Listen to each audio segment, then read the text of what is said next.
Mr. Speaker, I rise in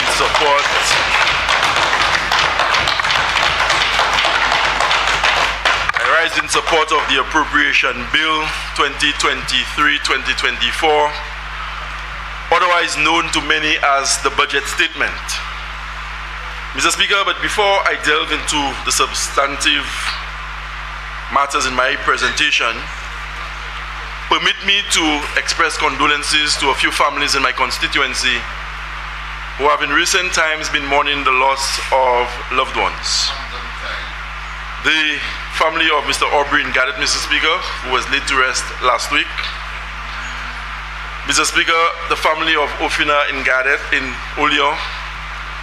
And very recently, Mr. Speaker, the family of Miss Tirun of Olio, who, Mr. Speaker, passed away a few days ago. Mr. Speaker, I also want to shout out my very good friend and mentor in constituency in the person of Cyprian, better known as Sly, Gregor of Dennery South, who must be listening, Mr. Speaker, to the proceedings in the House. My neighbors, Galva from Grand Riviere, the Noel family in New York, and other followers in the diaspora. Mr. Speaker, the presentation of the policy statement of the budget on Tuesday evening by the Honorable Prime Minister was yet another demonstration of a man who is not only ready to lead, Mr. Speaker, but has proven in the 2 years since he assumed office as Prime Minister that he is the man for the job. But Mr. Speaker, before I go further, let me say once again in this honorable chamber that it is both an honor and a privilege to take my place in this august assembly on behalf of the people of Dennery North. Mr. Speaker, on 3 different occasions, 3 general elections, they lined up the polling stations at the following schools: the Grand Riviere Secondary School, the Richford Combined School, the Denyer Riviere Combined School, the Larissos Combined School, and the Olio Combined School, to repose their confidence in my ability to represent their interest in the parliament of our country, and by extension, Mr. Speaker, the wider scheme of government.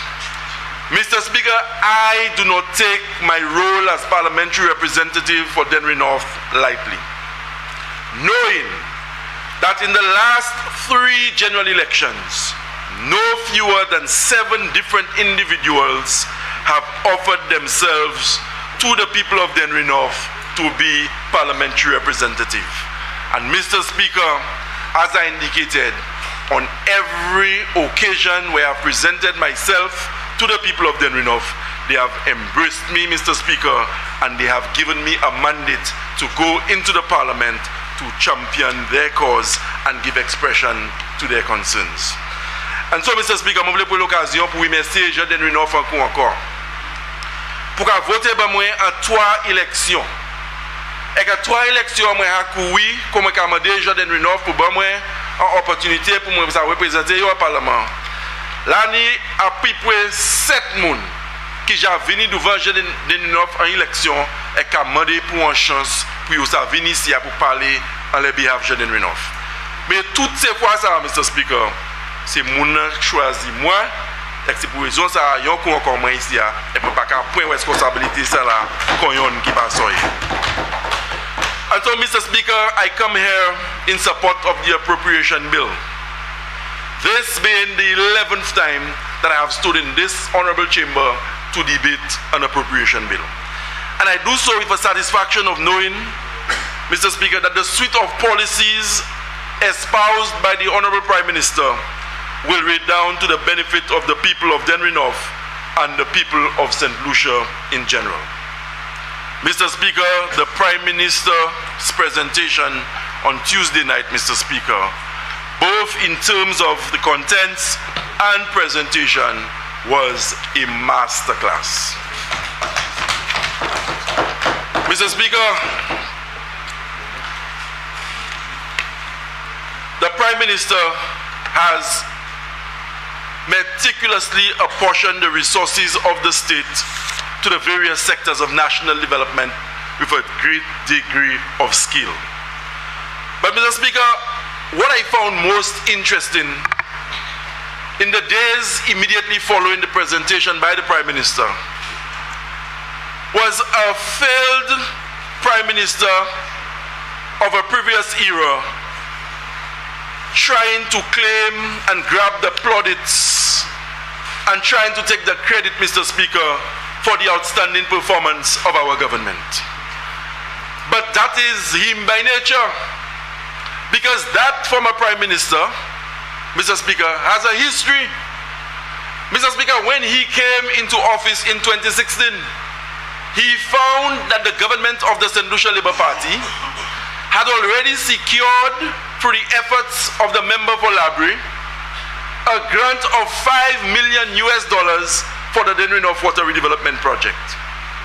And upon realizing that the grant amount, which was secured at a negotiating table at an OAS meeting in Guatemala in 2012, upon realizing that amount was insufficient, we as an administration approached the Caribbean Development Bank for a loan of 22 million EC to complement the 5 million grant from the Mexicans.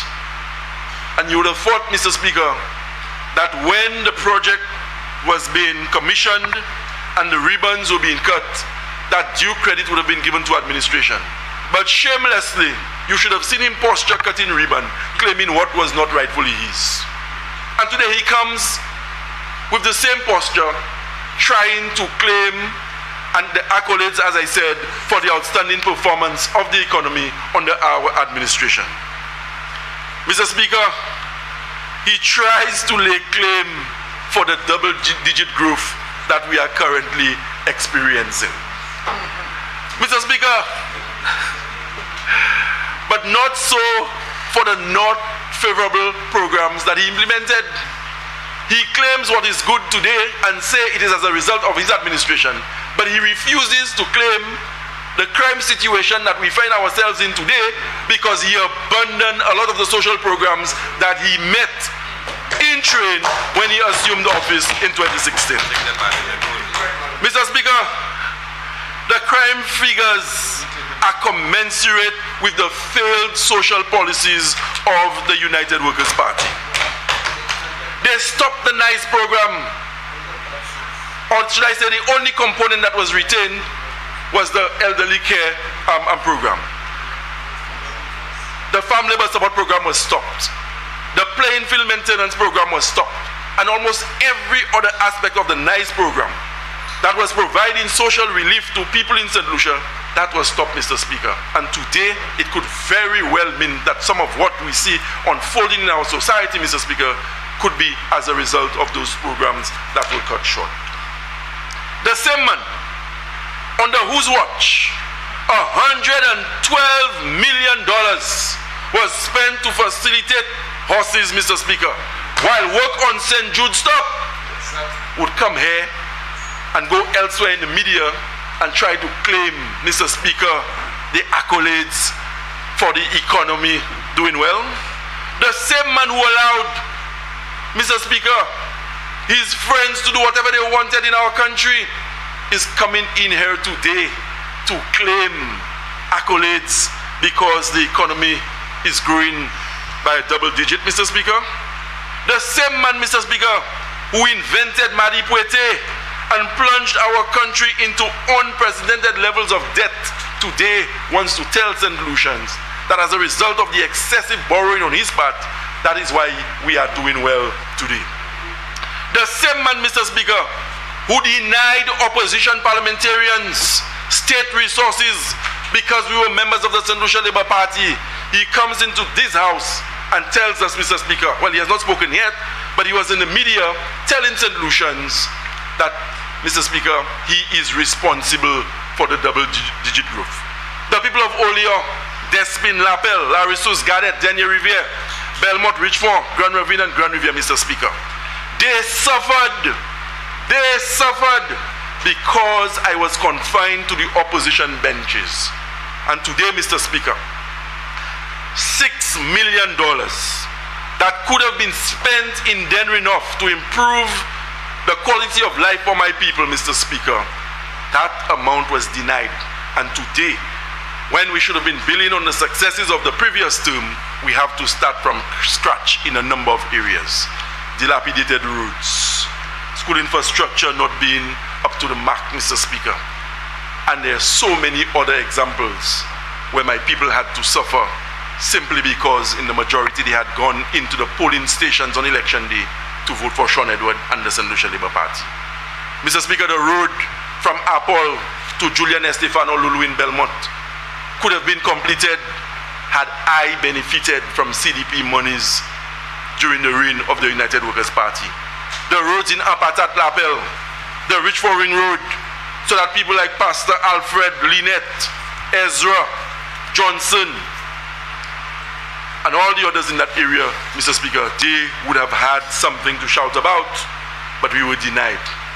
The same man who spent $8,000 a night in a hotel room at the expense of taxpayers will come here and go elsewhere and eyeball journalists and tell them that as a result of that kind of spending, he is responsible, Mr. Speaker, for 18.1% growth in the economy. Mr. Speaker, the same man who failed as a tourism guru to build a single hotel room in this country, and maybe, Mr. Speaker, if he was in office now, he would have been able to build one, because we have removed VAT on plywood, steel, and cement. Mr. Speaker, the same man who paid Ernst & Young $6 million to prepare the budget when our civil servants have demonstrated time and again that they have the skills, they have the aptitude, and they have the quality, Mr. Speaker, to prepare the budget.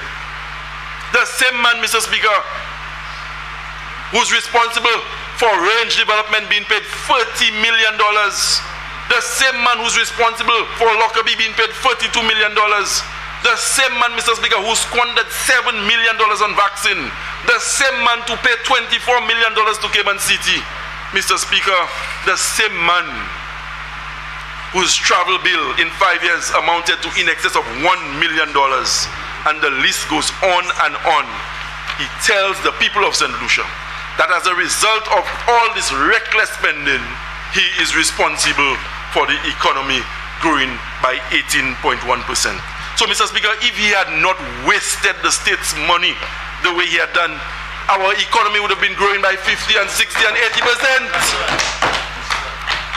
Mr. Speaker, I have full confidence in the Prime Minister and the member for Castries East. Mr. Speaker, the Prime Minister has demonstrated time and again, and to use his own words, echoed by the member for Beaufort North, he is not into showmanship. He's not a showman. And Mr. Speaker, I sit in the cabinet every Monday, and I can tell you the Prime Minister is very thorough. The Prime Minister consults. The Prime Minister has never given the impression that he knows everything. And the Prime Minister brings to the Prime Ministership a level of compassion and dignity, Mr. Speaker, that we did not see from his predecessor. It is only a compassionate Prime Minister who will eyeball every one of the members in his cabinet and say to us that when the resources in your ministry, resources being distributed, you have to ensure at every opportunity that opposition parliamentarians benefit in much the same way that your colleagues from the Labour Party and in the cabinet benefit. We did not know that, Mr. Speaker. We did not know that in times past. Mr. Speaker, I sat on the other side. The PowerPoint presentations were glaring. The PowerPoint presentations were impressive. And we were just relegated to bystanders who would just come here to ensure that there's a quorum. And more often than not, you would have thought that our presence would have at least, Mr. Speaker, elicited from them some compassion. But instead, Mr. Speaker, it was licks and character assassination. I'm not going in the past, but I've said time and again that in order for you to appreciate what is happening now and what will happen to the people of St. Lucia, where they will enjoy a better standard of living, you have to revisit the past to put what is about to happen in context. And the member for Choiseul talks about every parliament. Every parliament, hypocrite, you here, you all revisited Grindberg. You all spoke about Rochamel. You all spoke about minister's account. You all did whatever you wanted here. You said nothing, you sat there for you, Mr. Speaker. But today you want to counsel. I'm not going to waste much time on you. I have a lot to say today.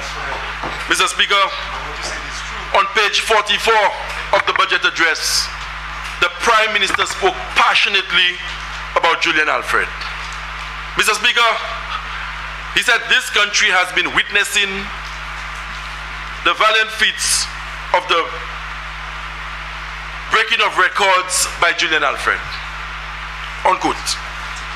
Mr. Speaker, the Prime Minister's utterances were specific to the feats of Julian Alfred. But I am sure he was speaking to all elite athletes in this country who have demonstrated time and again that they are prepared to go out there and give quality representation to our country. Mr. Speaker, sports is a universally accepted avenue or medium through which the human potential can be realized. And Julian's coaches, Mr. Speaker, saw her potential at a very early age. Her mother saw it, her school teachers saw it, the Leoness Comprehensive Secondary School principal in the then principal in the person of Mr. Lubon saw it, Mr. Francis, aka Ibed, saw it, Cornelius Bream and the other executive members of the Athletics Association saw it, Cuthbert Modest saw it, Mr. Speaker. And when I was approached as the minister at the time, and I was told that we have this young athlete at the Leoness Comprehensive Secondary School who has demonstrated that she can be a world-class athlete, and that certain interventions needed to have been made at the time, Mr. Speaker, to get her to transition from Leoness Comprehensive Secondary in St. Lucia to St. Catherine High in Jamaica, I wasted no time as the minister to ensure, Mr. Speaker, that we put what was needed in place to give her the support. And Jim Xavier, the current director of sports, will tell you, Mr. Speaker, and Jim has to be credited for persisting, Mr. Speaker, and believing in the process. And under my ministerial watch, Mr. Speaker, I caused the National Lotteries Authority at the time to give a stipend of $150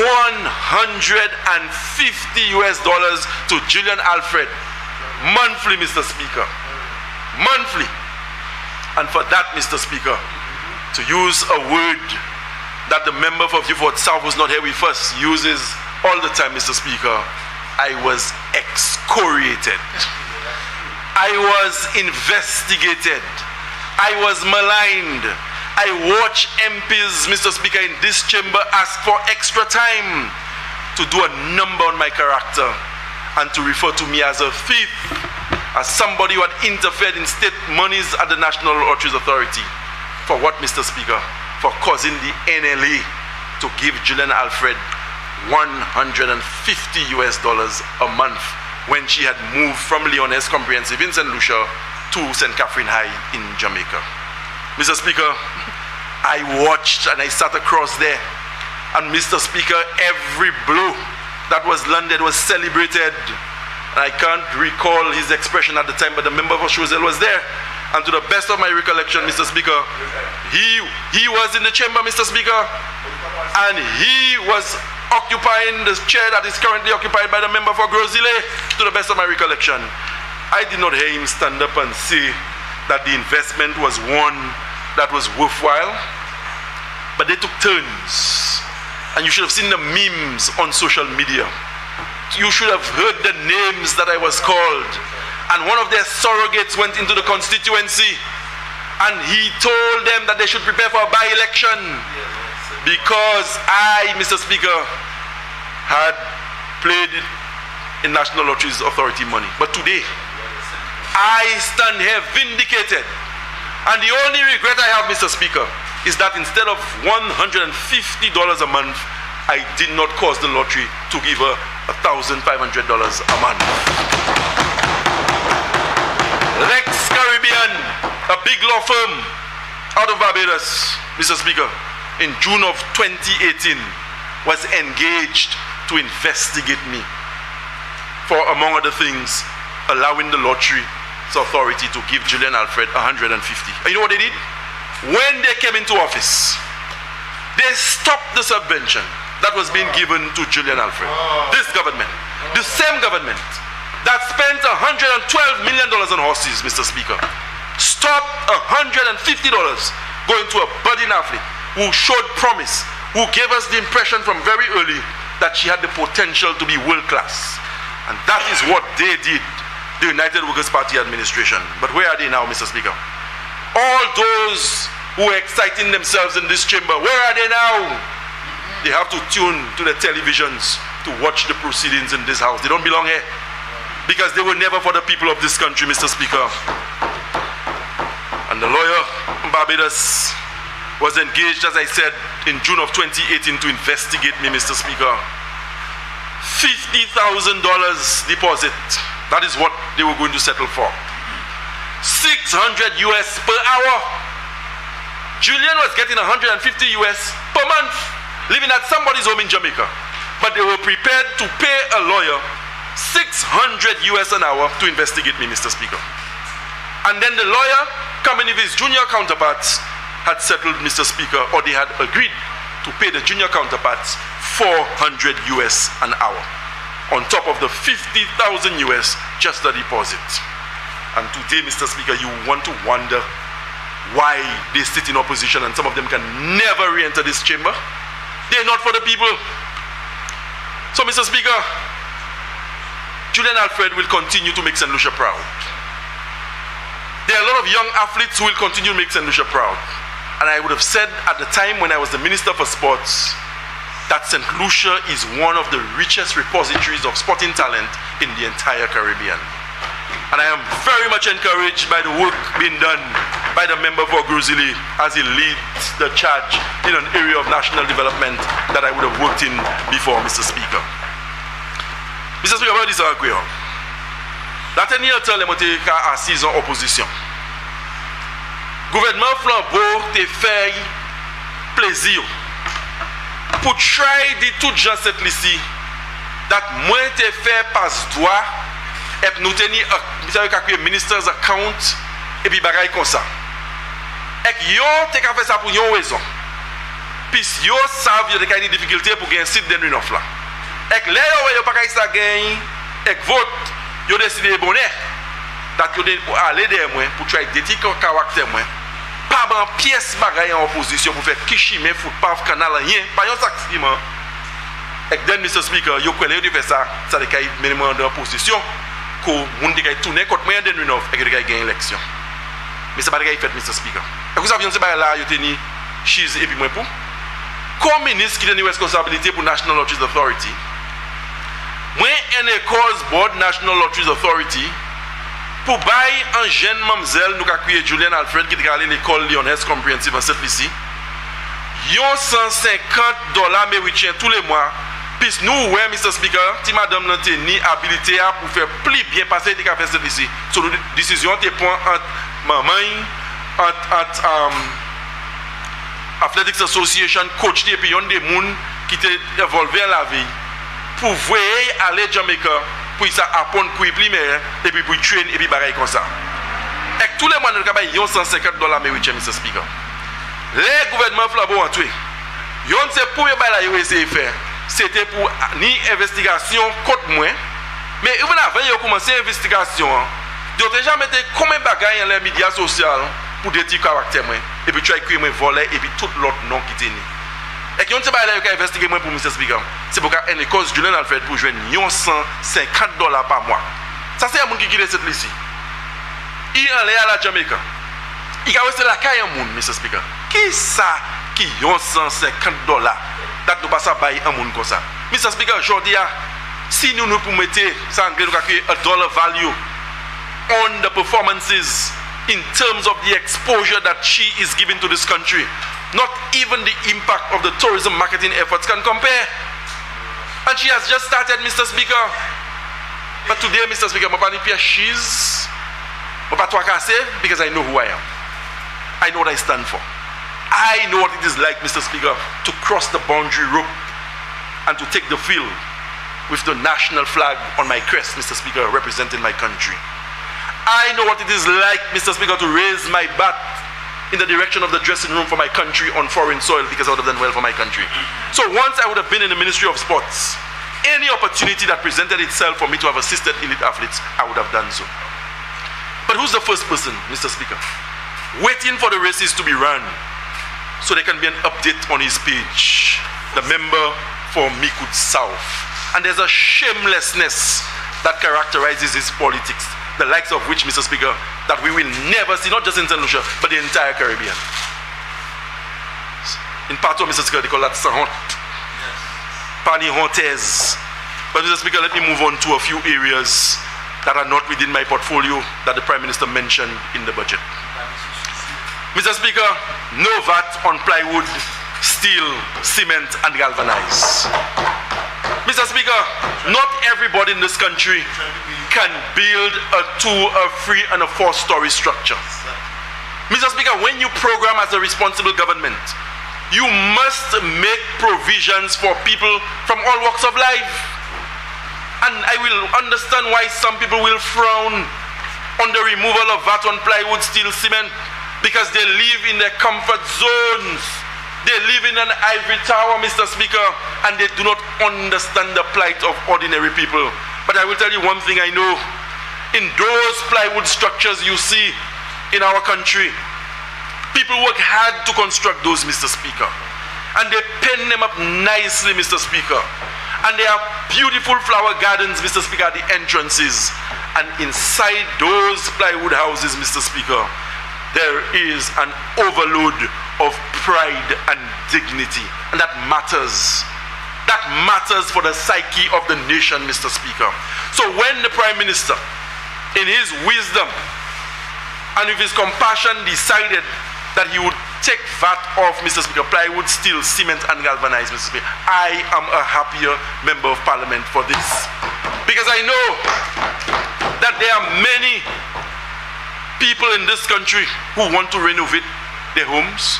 I know there are several people, Mr. Speaker, who want to construct a little plywood house, but they may not have the means at this particular point in time. And so that bit of soulagement and relief is handy. And I know several people in my constituency who will be benefiting from this. Mr. Speaker, on page 44 of the budget address, the Prime Minister spoke about sports, and more specifically, the introduction of a semi-professional football league. Mr. Speaker, football is the most popular sport in the world. Football is predominantly a male sport in St. Lucia. Mr. Speaker, we know the troubles that we are having with young men in our country. We cannot be oblivious to that particular problem. Nous savons qu'il y a des cas de cannibalisme dans notre société. Moi, ça, Mr. Speaker, les moi c'est des ministres qui ont des responsabilités pour le sport. I made it my business on a Saturday and a Sunday to drive into almost every district to see for myself what was happening. At the time, there was a heavy emphasis on upgrading facilities, and that was nicely complemented by programs that engaged the community. So when you went into Deriso, Roseau, you went into the Mabuya Valley, Vieux-Fort, thousands of people used to congregate on those playing fields to witness a game of football, cricket, or what have you. And Mr. Speaker, that creates a social atmosphere and environment that will help with the crime situation. It keeps our young people meaningfully engaged. And more than just keeping them meaningfully engaged, this is an avenue that was being provided so that they could have given expression to their skills. And several of them were able to secure professional or semi-professional contracts in Trinidad, Antigua, in Martinique, and other parts of the Caribbean. So when the Prime Minister spoke of the semi-professional football league, Mr. Speaker, I am one who is in full support of this. And I can tell you, Mr. Speaker, we in the Denry North constituency, soon from today, will be embarking on a massive football revitalization program. I have already secured 200 pairs of quality football boots to distribute, sorry, Mr. Speaker, amongst the young footballers of the valley. You're not getting any. Mr. Speaker, uniforms are being procured. Incentives are being finalized. And Mr. Speaker, we are already putting things in place to ensure that some of our best players in constituency will get the opportunity to have trials in other parts of the Caribbean, Mr. Speaker, and potentially far away. Mr. Speaker, the same will happen for cricket and court games in the coming weeks. But a lot of money has been spent to procure football boots that will be distributed to the young men of the Mabuya Valley. There will be a resurgence in football, and we will rise again, Mr. Speaker, to our #1 position in this country. Mr. Speaker, on page 40, the Prime Minister spoke about land rationalization and resettlement, and he mentioned the PROUD program, the program for the rehabilitation of unplanned development. PROUD has been a subject of discussion in this honorable chamber for as long as I can remember. Mr. Speaker, land empowers people. Land empowers families. Mr. Speaker, land tenureship can cause a family to go to the bank and be in a position to take a loan so that the children of the parents can go overseas to pursue Mr. Speaker, university education. Mr. Speaker, we have a lot of state-owned lands in the Mabuya Valley. And soon from today, Mr. Speaker, I am hoping that the discussions that we have started with Crown Lands and Invest St. Lucia will result in the people of my constituency being given title to the lands that they currently occupy. Lands, Mr. Speaker, in Lapel, Grand Ravine, Belmont, and Oleon in particular, and Mr. Speaker, Tilarisus to a lesser extent. Mr. Speaker, Commerce, Business Development, on page 42. The micro, small, medium enterprises, Mr. Speaker, that is the buzz concept in government these days. And that buzz is reflected, Mr. Speaker, with a buoyancy that the member for Sufra, Mr. Speaker, carries everywhere she goes. And when she speaks, Mr. Speaker, you can tell of the satisfaction that she is enjoying as it relates to that particular program. Gouvernement jamais bagay en place, Mr. Speaker.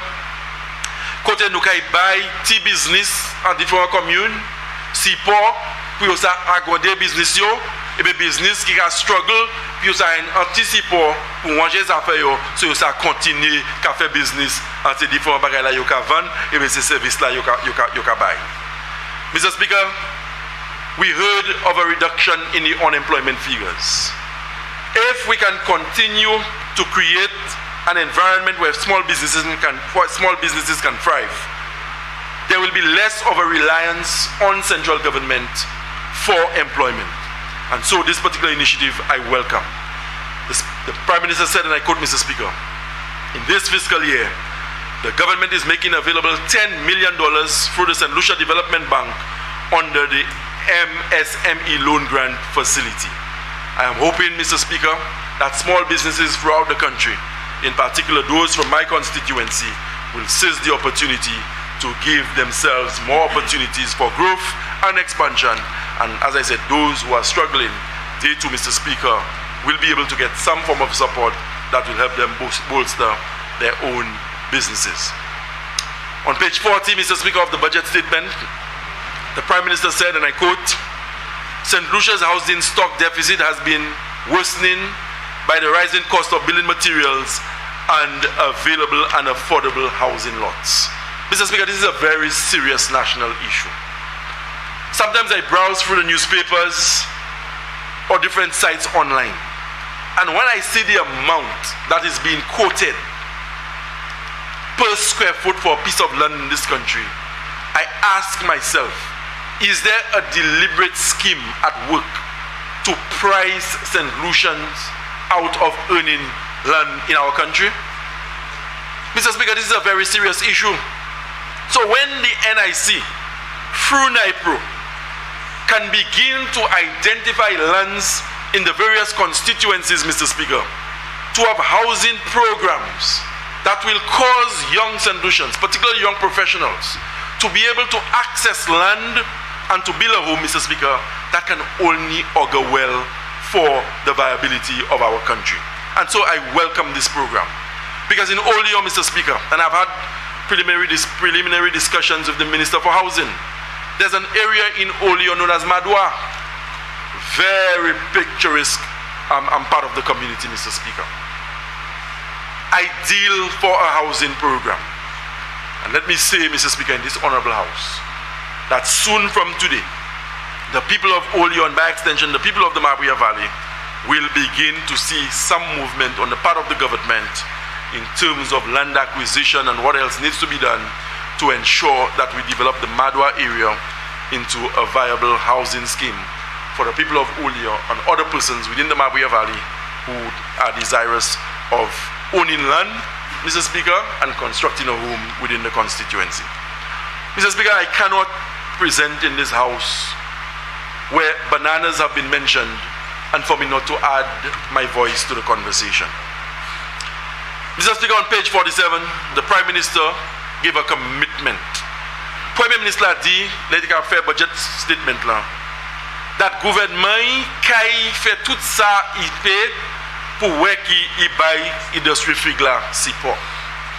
Mr. Speaker, il a parlé que nous avons établi ça, nous avons créé un banana management unit. Et mandate unit ça, c'est pour qu'il travaille plus près et plus pharma, pour qu'il pharma produit plus fig et plus meilleure qualité fig. Mr. Speaker, there is a regional market for bananas. Very recently, the Minister for Agriculture spoke of an opportunity that is existing as we speak in Trinidad, where they are asking for thousands of boxes of bananas from St. Lucia on a weekly basis. In addition to the demand being there, the Minister also informed the Cabinet and also this House that the potential buyer has agreed to make a vessel available to transport the fruit from St. Lucia to Trinidad. La near market pour fig. Mais Mr. Speaker, nous n'y pouvons qui that quality fig la nous kavan, c'est yon qui kai sa meet sa nous agree nous the demands of the buyers, and that our farmers will continue to have a livelihood in the banana industry. Pièce de marche gouvernement après en ligne de fig, Mr. Speaker, moi ni pour supporter. Pas seulement piste moi sortir de constituency comme moun ka planter fig, mais moi comprendre significance contribution fig ja fait un pays ça là, even les moitié timamay jic aujourd'hui. The banana industry may not be the greatest contributor to GDP today, but I see firsthand, Mr. Speaker, farmers still go to the farms. They sell, and that little dollar, Mr. Speaker, pays the utility bill. It sends the children to school and helps the farmers enjoy a decent standard of living. So, je voulais pour l'occasion, Mr. Speaker, à behalf du gouvernement, pour dire ces farmers d'Henry Neuf, et puis tout l'autre farmer qui en fait. Moi, ça, il n'est pas toujours aisé pour, mais mon camarade de Yonkou encore, pour point patience et le gouvernement. Nous avons travaillé pour. Nous avons pas aussi pour au Bousin. Nous savons comment demander pour Guano. Nous savons comment demander pour Canal. En ces jours qui ont venu, Mr. Speaker, Farma fait un rôle cette ici, qui est gouvernement qui a pris des marches pour qui yo joignent ces bagages là, that yo Bousin pour l'industrie fig. Mr. Speaker, subsidies. The Prime Minister, Mr. Speaker, spoke to $40 million in subsidies to the people of this country. What some people do not understand, Mr. Speaker, is that when you go to the supermarket or the gas station or wherever in the community that they sell a gas cylinder, Mr. Speaker, and you pay $40 for a cylinder, the government has already paid $20. And if the government had not paid $20 for you, you'd be paying $60. So, là où quand on parle about funds like a subsidy, et quand on wonder qui ça qui subsidy, c'est ça qui subsidy. Donc, là où acheter un tant gas, si le gouvernement peut mettre $20 en les gaz ça ba $40 ou ka payer, ou de payer $60 et c'est pas $40. Et ça a fait under plusieurs autres bagailles. Écoutez un membre matin d'où that bakers would be paying a lot more for a bag of flour had the government not intervened and subsidized the price of flour so that we can make flour and flour products more affordable to the average person in society. Mr. Speaker, our government is a compassionate government. Our government gives expression by its programming across sectors to the mantra that we embraced on the campaign trail. Mr. Speaker, ours is a government that puts people first. We put students first. We put the elderly first. We put police officers first. Mr. Speaker, we put nurses and doctors first. Mr. Speaker, we put farmers first. We put the people of St. Lucia first. And that is why, Mr. Speaker, the people are so pleased with the performance of this government. Mr. Speaker, on pages 18 and 19 of the budget address, the Prime Minister set the tone for the discourse on education.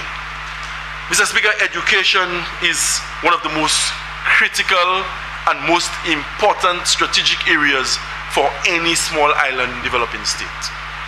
Education is like the compass, Mr. Speaker, that tells you or prepares you for what will come in the future. Mr. Speaker, as our country begins to emerge from COVID, we as a government are hopeful of the strides that we will make in the education sector. Mr. Speaker, there are a number of areas that we've programmed. We have started to review the Education Act. The Education Act is this piece of legislation. This is the law that governs everything that happens in the education sector. So sometimes when people come and they tell you the minister can do this, or the minister should do that, or a teacher is not supposed to do this, or see my say a teacher and after that, Mr. Speaker, they need to be reminded that everything that happens in the education system, the school system, that is guided by legislation. But we have realized, Mr. Speaker, that the Education Act needs to be reviewed. Some of what is in the Education Act today has no relevance and no significance for the times that we are living in.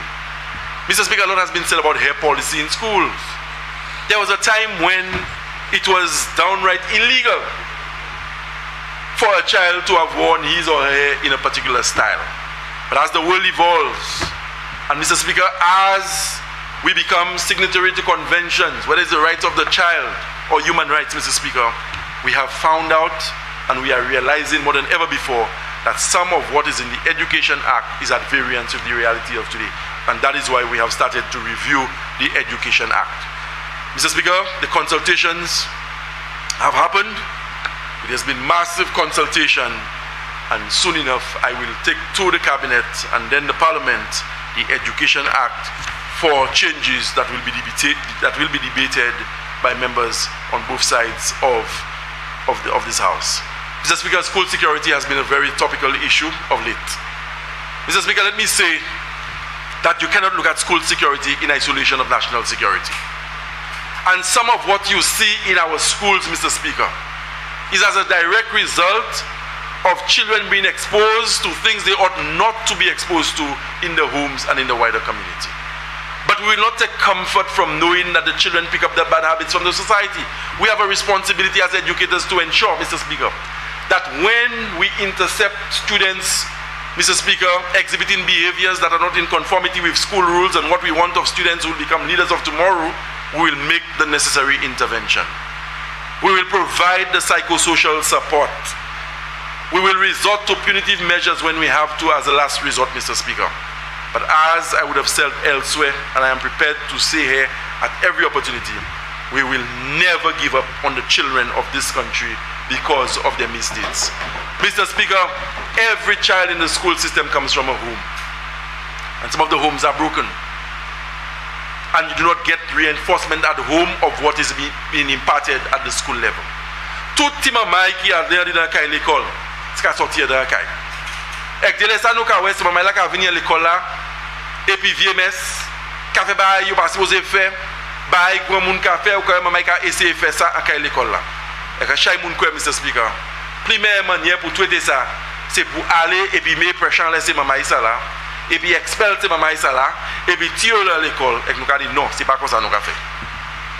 L'année à venir, pour nous get tough et puis mamay à l'école, we will get tough with students. But at every opportunity, Mr. Speaker, we want to offer psychosocial support, particularly to those children. There are children who leave home on a morning, Mr. Speaker, without breakfast. There are children who come to school in the morning and in addition to not having breakfast the morning, did not have supper the night.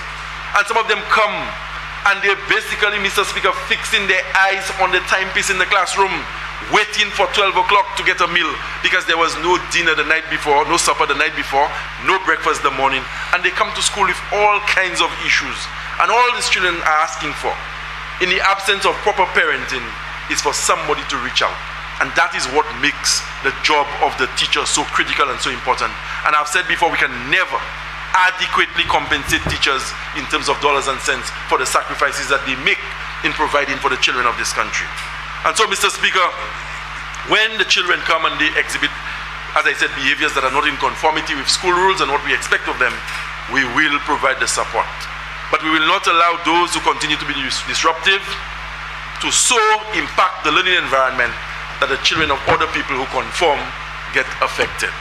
Mr. Speaker, early childhood education is also an important area of programming for us.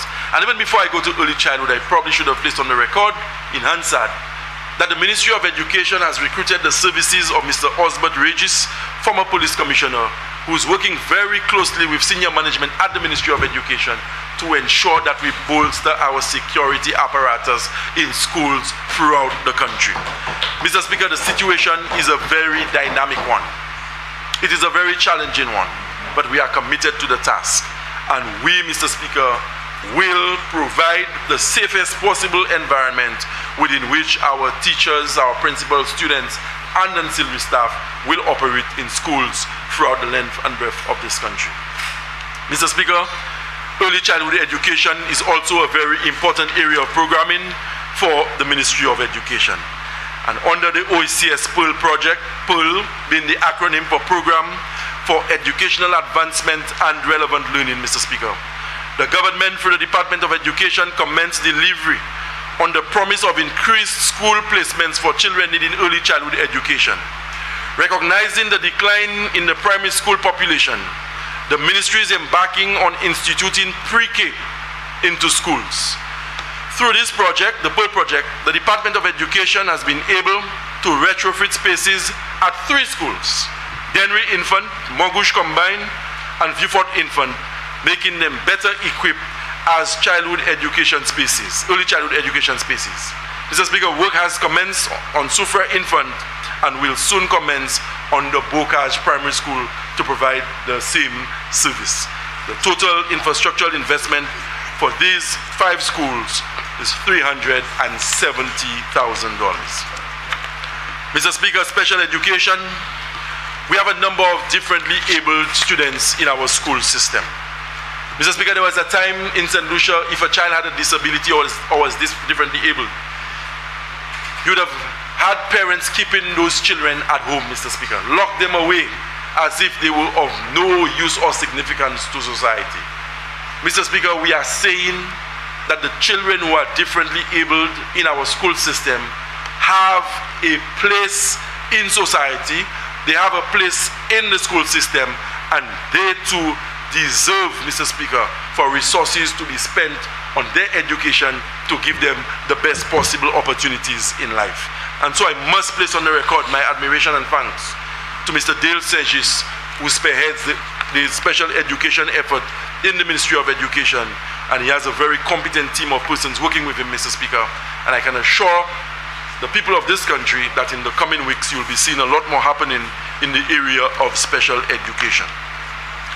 Mr. Speaker, the school feeding program is also an area of programming for the Ministry of Education. The Ministry of Education recognizes the role that good nutrition plays in a child's cognitive development. If children are not fed properly, not in terms of quantum or the amount that they eat, but the quality of what they eat, that can adversely affect the development of their brain and their capacity to learn. And we are saying, Mr. Speaker, we are saying that we will be paying very close attention to what our children are fed in this country. Not just in the school system, but we have to be in a position where we can penetrate the homes and begin to sensitize the parents and to implore them that they need to feed the children foods that would nourish them and foods that would result in the children having healthy bodies resistant, Mr. Speaker, to diseases and ailments. Member for Delhi North, you have 10 minutes left. Thank you, Mr. Speaker. No, it's not.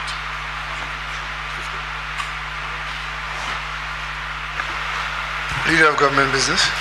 Mr. Speaker, I wish to invoke Standing Order 3210, to give the Honourable Member an extra 15 minutes to complete his presentation. Honourable Members, the question is that Standing Order 3210 be invoked to allow the member for Denry North an additional 15 minutes in which to complete his presentation. And I'll put the question, as many as of that opinion say aye. Aye. As many as of a contrary opinion say no. The ayes have it. The ayes have it. Thank you, Mr. Speaker. Thank you, colleagues. Mr. Speaker, I was making the point that school feeding is an important area of programming for the Ministry of Education, Mr. Speaker. And this is why special attention was paid to enhancing the services of the school feeding program. During the year 2022-2023, the Ministry of Education, Mr. Speaker, agreed with the Ministry of Agriculture and the Ministry of Health to undertake various initiatives to improve the school feeding program and create greater awareness for healthy eating and healthy lifestyle amongst our students. Under this agreement, Mr. Speaker, rehabilitation was done to school feeding kitchens in 6 schools, namely the Lakwa Mengo Combined, the Larissus Combined, PI Combined, the Vieux-Fort Infant, Roblo Combined, and the River Dury Anglican Primary School. I hope the member for Shozel is listening. 114 cooks were provided with training and a cookbook, Mr. Speaker, with menus outlined in terms of what we would want to see our children eating during the school day. Health screening for over 300 children, Mr. Speaker, was also carried out with a view to identifying high sugar levels and childhood obesity and other non-communicable diseases. So quite apart, Mr. Speaker, from impressing on the minds of the cooks, the parents, and even the children themselves, we want one step further, collaborating with the Ministry of Health to screen children for early detection of chronic non-communicable disease so that we can make the interventions at the right time to ensure that these children do not grow into adulthood, Mr. Speaker, with those ailments. Mr. Speaker, secondary education is a critical component for the Ministry of Education.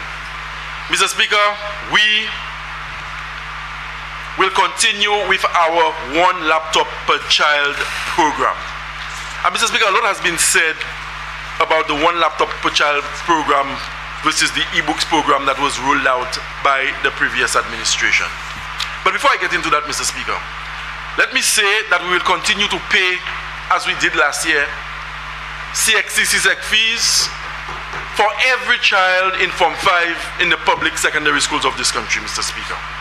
And Mr. Speaker, the Prime Minister has given a commitment that incrementally we will be paying for more subjects, and that by the end of this term in government, the government would have absorbed CXC fees for, Mr. Speaker, quite a few of the parents, if not all the students in our secondary school system. Mr. Speaker, I must single out the Vieux-Fort Comprehensive Secondary School for the outstanding performances that they've registered in recent times and for many, many years. Mr. Speaker, I know all the principals at the various secondary schools and teachers are giving 100% to the cause. But Mr. Speaker, when at the Ministry of Education, we examined the performance of the Vieux-Fort Comprehensive Secondary School results in the CAPE program, and CAPE being the A-level equivalent at CXC, Mr. Speaker, we had to express our satisfaction with the work being done at the Vieux-Fort Comprehensive Secondary School. The Vieux-Fort Comprehensive School, Mr. Speaker, surpassed the Sir Arthur Lewis Community College in the CAPE exams. And Mr. Speaker, not only did they do well on a national level, but students from the Vieux-Fort Comprehensive did better than students in a number of schools and a number of islands in the Caribbean. Given the capacity of that school, Mr. Speaker, given the enrollment of that school, the Cabinet of Ministers, and I want to thank my colleagues for supporting the memo when I took it to the Cabinet, for us, Mr. Speaker, to on a pilot basis introduce a second vice principal at the Vieux-Fort Comprehensive Secondary School. So here you have the CAPE program, which is our equivalent to the A-level program. Here you have an enrollment, Mr. Speaker, that surpasses 1,000 students, over 100 staff, and the performances that have been registered, not just academically, but in extracurricular activities, Mr. Speaker. We believe that we must bolster the administration at Gifford Comprehensive Secondary School by giving that school a second vice principal. Mr. Speaker, the terms of reference would be the same as outlined by the Teaching Service Commission, but the actual, Mr. Speaker, workload or the terms of engagement for that principal at the school level, we will determine with the principal in terms of what that second vice principal will be focusing on to help the school, Mr. Speaker, produce even better results and touching even more young lives than they are currently touching. Mr. Speaker, much has been said about the e-books versus the one laptop per child program. Upon assuming office in 2021, an immediate act of our administration, Mr. Speaker, was to move away from the disaster of what is commonly referred to as the e-book program and reinstate the well-lauded one laptop per child initiative. Mr. Speaker, this action was not taken because we were being spiteful and wished to do away with a project because it was rolled out by the previous administration, but rather, Mr. Speaker, because we are convinced that the current approach is more sustainable and will evoke a greater sense of national pride than the continuous repatriation of funds to foreign companies in the name or under the guise of license fees. Added to this, Mr. Speaker, is the fact that the e-books or the learn books, Mr. Speaker, were not being utilized and the device itself was not durable. It was faulty. It was flimsy, Mr. Speaker. And permit me to expound, Mr. Speaker, on this and provide a bit of history. During the academic year 2019-2020, the then administration introduced to the education landscape 3,000 tablets called Learn Books. This was supposed to have been a pilot program, Mr. Speaker, a pilot which commenced in February of 2020 at 13 secondary schools. These 3,000 tablets cost the government of St. Lucia $1,050,000 US, or $2,852,000 EC dollars, Mr. Speaker. And Mr. Speaker, that was for the payment of license fees. License fees, Mr. Speaker, were paid to cover the cost of content for 17 subjects on those devices. Each device would cost the government of St. Lucia $150 US or 407 EC dollars in license fees annually, just for one device. By March of 2020, the COVID-19 pandemic impacted our education system and schools had to engage in distributed learning. The previous administration, Mr. Speaker, decided to flood the system with an additional 5,000 devices. They saw this as a remedy for treating the digital gap that existed then. Mr. Speaker, they had stopped the one laptop per child program which they found when they came in. And there came COVID, and they were scampering looking for solutions, so they decided to go and get those learn books and flood the system. Mr. Speaker, what was detrimental about this was that the then government saw this device with its upload content as the solution to addressing the challenges of teaching and learning in the COVID era. Remember, Mr. Speaker, I said this started off as a pilot. A pilot which never got the benefit of being effectively executed, monitored, or evaluated. In the middle of this, content was then being reviewed and was found to be below acceptable standards. The same content that was embedded in those devices, our teachers found that the content was substandard. And you know what they did, Mr. Speaker? Teachers were paid to review the content developed by an external company. So you take a company from outside of St. Lucia, outside of the region, and you are mandating that company with no cultural sensitivity to the region to develop content for you. And every year, you are depriving people of St. Lucia basic amenities, but you are channeling millions of dollars in license fees. We decided to stop it, Mr. Speaker. We saw it as a waste of government resources, and we stopped it. And Mr. Speaker, if that was not bad enough, the tablets distributed in the thousands were not durable. In no time, students were returning their devices to the ministry, citing all kinds of faults and problems. And as Minister of Education, I could never, along with my cabinet colleagues, support this hemorrhaging of funds from our treasury. Mr. Speaker, not when I am fully aware of a system which was tried and tested and worked previously. And so, Mr. Speaker, we are now developing our own content for our secondary school students. And the amount that it is costing us, Mr. Speaker, is almost insignificant compared to the millions of dollars we were paying an external entity in the form of license fees. Mr. Speaker, we have been able to redirect some of the monies that were paid as license fees to provide scholarship opportunities for young St. Lucians who are desirous of having a university education. Mr. Speaker, the Modern Languages program in the Ministry of Education is thriving. We have introduced, Mr. Speaker, Mandarin as a pilot at 2 secondary schools. And justifiably, Mr. Speaker, a few St. Lucians have asked, but what is happening to our Creole? And Mr. Speaker, let me say that during this term of government, hopefully during this calendar year, we will see the introduction of Creole at select schools, both primary and secondary in this country, to complement the Mandarin and the Spanish and the Portuguese and the other modern languages. For this, Mr. Speaker, the Prime Minister has given additional resources to the Ministry of Education, and I am as excited as the staff at Kamdu in relation to rolling out our modern languages program.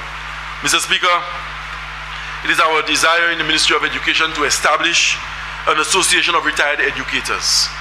We believe there is a very rich repository of educators who have formerly left the system and they are at home. They are in the community. And they still have so much to contribute, Mr. Speaker, to the educational landscape. We are going to bring them together under one umbrella organization.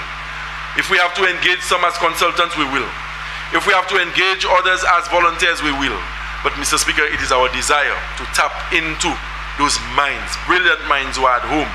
And most of those I've spoken to, they have expressed a desire to work with the Ministry of Education, to go into the schools, to mentor teachers, mentor principals, mentor students, Mr. Speaker, and even come to the Ministry of Education to impart the wealth of knowledge and experience they would have amassed and acquired over the years. Mr. Speaker, in the interest of time, I want to quickly transition to sustainable development. But before I do so, Mr. Speaker, let me speak to the one university graduate per household that our government has been rolling out so successfully in recent weeks and in recent months. Mr. Speaker, in recent times, we have provided higher educational opportunities for approximately 285 St. Lucians in the last year, Mr. Speaker. Mr. Speaker, UK Commonwealth Scholarship 2. 80 Taiwan. No, 29, sorry, Taiwan, Mr. Speaker. 17 Monroe. 50 first generation. 18 associate's degree with Monroe College partnering with the Sports Academy. Island scholarships 3. Romania, Mr. Speaker, 5. Hungary 4. Morocco 20. Cuba 10. Economic cost 22. Bursaries at SAFA 120. Serbia, Mr. Speaker, 2. And the list goes on in terms of other countries that are offering us scholarship opportunities. As we speak, Mr. Speaker, through the first generation scholarship program, we have a cohort of 50. And let me reiterate that the first generation scholarship program is for individuals who are the first in their families to attend university. Mr. Speaker, there are people in this country. They are brilliant young St. Lucians, Mr. Speaker, who come from families where nobody has been exposed to university education. And in quite a few instances, the young people are demonstrating that they have the aptitude, they have the intellect, they have the discipline, they have the tenacity, they have what it takes. But because their parents do not own a square foot of land, because they have no surety, They have no collateral. They have no money in the bank, Mr. Speaker. Notwithstanding that they would have been top from kindergarten all the way to secondary school and post-secondary. But because they don't have the means to go to the bank, Mr. Speaker, they languish and they watch children whom they would have beaten and done better than at school go to university, get big jobs, and because of their circumstances, Mr. Speaker, they are relegated to bystanders in society. This first generation program is correcting that problem in our country. We will go into every pocket community. We will go into every constituency. We will find them. And even when they are reluctant to apply, Mr. Speaker, once we know where they are, we will take the application forms to them. We will sit with them at their homes. We will see to it that they apply. And when their applications get to the Ministry of Education, Mr. Speaker, we will ensure that when that meritocracy is employed, that they too will get an opportunity to pursue an education. Mr. Speaker, permit me to turn my attention to the Department of Sustainable Development that I also lead. I have said time and again that I'm extremely proud of my team in the Department of Sustainable Development. I have said time and again that they're amongst the hardest working public officers in this country. And Mr. Speaker, their work program is always very robust, and you have a team very, very committed and passionate about what they do. Mr. Speaker, for the Department of Sustainable Development, 2022 into 2023 has been a game-changing year in ensuring that St. Lucia retains a trajectory, Mr. Speaker, of being one of the leaders in environmental management and climate change in the region. In order to do this, Mr. Speaker, we continue to foster strong strategic collaboration with other stakeholders at all levels. Mr. Speaker, we continue to plan for and manage that problem, that curse that is climate change. Mr. Speaker, we continue to manage biodiversity loss. And Mr. Speaker, we continue to program in a way to ensure that pollution in St. Lucia is minimized as best we can, Mr. Speaker. And we understand how those can impact the development of a small island developing state like ours. Thankfully, Mr. Speaker, the excellent efforts of our dedicated officers at Sustainable Development have been recognized, and as such, Mr. Speaker, has been forthcoming from our various partners at the regional and international levels. Mr. Speaker, St. Lucia continues to punch above its weight in the climate change discourse, in the biodiversity discourse, Mr. Speaker, and in the pollution discourse. Mr. Speaker, a project like the Montreal Protocol Project, or known as the Ozone Project, we continue, Mr. Speaker, to engage with locals to underscore the importance of following the guidelines that are presented by the Department of Sustainable Development. Mr. Speaker, as a small island developing state, when it comes to fighting the impacts of climate change, we often believe, and rightly so, that action on the ground is what matters most. We go to the international meetings, we state our case. Mr. Speaker, we chronicle the events that we have to fight on a daily basis, on a weekly basis, on a monthly basis, and annually, Mr. Speaker. But we've recognized very critically that we have to engage people on the ground. We live on the front line of climate, change, Mr. Speaker. In the space of 2 hours, Mr. Speaker, your country can be impacted in such a way that millions of dollars, Mr. Speaker, can just be wiped away in the space of 2 hours. And there is no better recollection of that than what we witnessed in Grozile, Mr. Speaker, last year, where just for a little over 2 hours, a weather system remained stationary above the northern half of the country, Mr. Speaker. And in 2 or 3 hours, cars were floating like dry leaves, and paper, not in the rivers or the waterways, but in the streets of residential communities in the north. And people lost homes, vehicles, appliances. The schools were impacted. That is what we mean by climate change. And the IPCC, which is the international body, Mr. Speaker, made up of scientists from all over the world, they are the ones who come and they tell us what to expect. They are the ones who monitor the changes in the environment. And they have said that it is as a result, Mr. Speaker, of greenhouse gases being emitted in the atmosphere, it causes the temperature of the globe to rise, and that has given rise to conditions being more favorable for more potent weather systems that usually unleash on small island states like St. Lucia and the Caribbean. We are not... Member for Denry North, you have 5 minutes. Thank you, Mr. Speaker. We are not the perpetrators, Mr. Speaker. But, Mr. Speaker, we will continue to give voice to our plight. We will continue to work with AOSIS, which is the Association of Small Island States. We will continue to work with the OECS and CARICOM, Mr. Speaker, to give expression to our plight as it relates to the fight against climate change. Mr. Speaker, there's a lot more I could have said on the MLMAP, the Marine Litter Management Action Plan, the Marine Spatial Plan, and there's so much more I could have said on our work with the CCAP, Mr. Speaker, the Coalition of Clean Air Policy, which is a non-profit organization based in the US, who will be making available to St. Lucia and other Caribbean islands a grant of $4 million to help us modernize our solid waste management operations. Mr. Speaker, in the interest of time, permit me, as I conclude, Mr. Speaker, to say that our government remains true to our mantra of putting people first. There is something in this budget for every citizen. There is something in this budget for people from all walks of life. The business people, the youth, the elderly, the farmers, the children, the fishers, teachers, Mr. Speaker, the healthcare worker. Tout moun ka jwen an bagay an budget sala. And Mr. Speaker, in all my years in this honorable chamber, having been here for 11 other appropriation bill debates where a budget statement has been presented detailing policy to impact the country, Mr. Speaker, this one would rank as one of the best ever, as we heard it on Tuesday night. Mr. Speaker, I want to thank the Honorable Prime Minister for his confidence and belief in my ability to lead two critical areas of national development, education and sustainable development.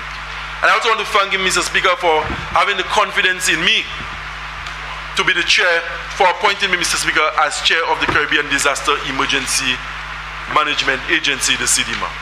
I want to thank my cabinet colleagues for their support and their cooperation during the period under review.